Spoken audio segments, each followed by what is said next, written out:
Hey, Hope City. Guess what? It is time for our daily dose of hope and encouragement. This past Sunday, yesterday, I ministered on humility, and I believe that I came at it from a little bit different standpoint and I hope a big difference than what people have heard from what humility might mean is how to approach God in humility is like, I'm a worm, I'm no good, I'm a sinner, please God, help me, those kind of things.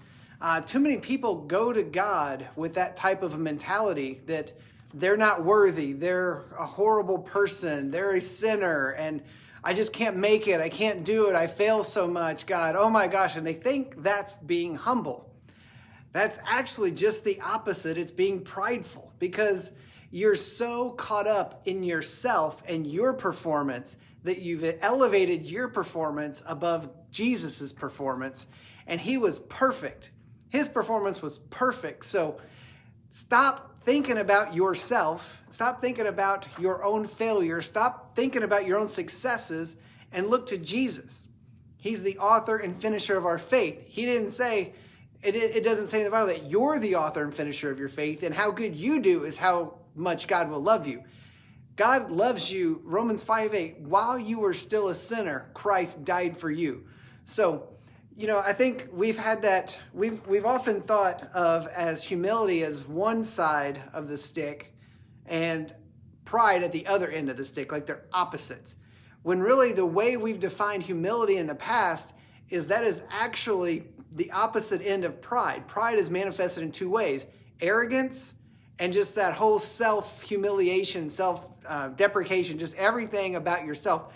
Pride all revolves around self-centeredness. So my encouragement to you tonight, stop looking at yourself.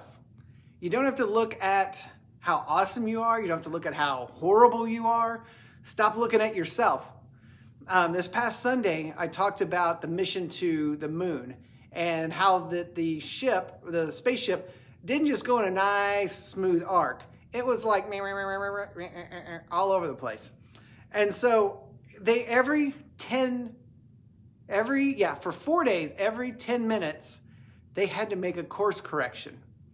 Our lives as believers, that is exactly what our life is about. Every 10 minutes, we need to stop and make a course correction because pride always boils up. It says in Proverbs 13:10 that basically pride is a cause of anger. And anytime you find yourself getting angry and upset and irritated, it's all about something happening to you that you don't like, that you don't want. And you can argue with me on that, but really you're arguing with the Bible. So I'm fine with that. So my encouragement to you tonight is in Philippians 2:7. Let me see what time I got here. All right. So 2:6, and I'm reading out the Mirror Bible. I put them in there. And also they're in the sermon guide that we had this Sunday, and I put the link on here as well to link back to our website to find that so that you can print that off or at least pull it up and look at it as well. But Philippians 2:6 says, talking about Jesus being God's equal in form and likeness was official. His sonship did not steal from the limelight from his Father. Neither did his humanity distract from the deity of God.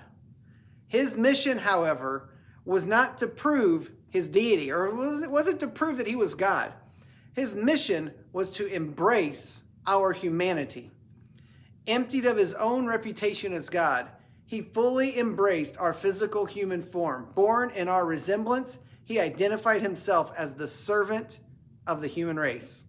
His love enslaved him to us.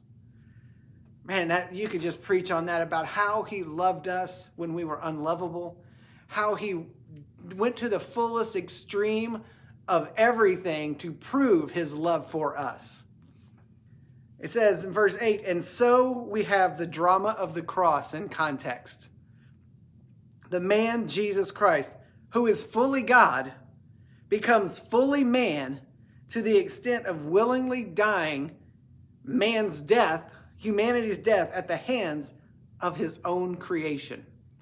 The parable of the coin where Jesus, not a parable, but he tells them to get the coin, and he says, well, whose image is on the coin? They say it's Caesar. He says, render unto Caesar what is Caesar. Render unto God what is God's. So That right there is saying whoever is stamped originally by their creator, that's who you belong to. Mankind was originally stamped by God. We are created by God in his image and likeness. So don't look at the dirt that's put on the coin or the scratches or the marks and everything like that. Look to the creator of the coin, not the result of what the coin has been through. In your life, stop looking at your failures and what you've been through. Start looking at your creator and what he's called you to be. And I want to use this word, humble. Humble yourself and believe to be true what God says about you, not what you think about you, not the shortcomings that you've done, not the failures that you've had, not the things you've gone wrong, not the sin in your life. Look unto Jesus, the author and finisher of your faith. Humble yourself and believe what he says about you. It's pride to do anything else but that. If you elevate your situation above what he's done for us, that's pride. Let me keep reading.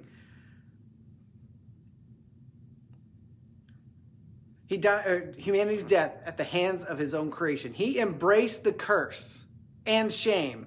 So he embraced the curse and shame. How many of us have ever felt cursed? How many of us have ever felt shame? And when I say curse, everything pertaining to the curse is sickness, poverty, death, anxiety, depression, anything negative. He took all of that on. And you can look that up in Isaiah 53 and look those up in the Hebrew and what they all mean. But he took on all of the curse. So how much curse is left if he took on all of it? 0. He took on all the shame. So is there any shame left for us to take on? Only what we choose to take on.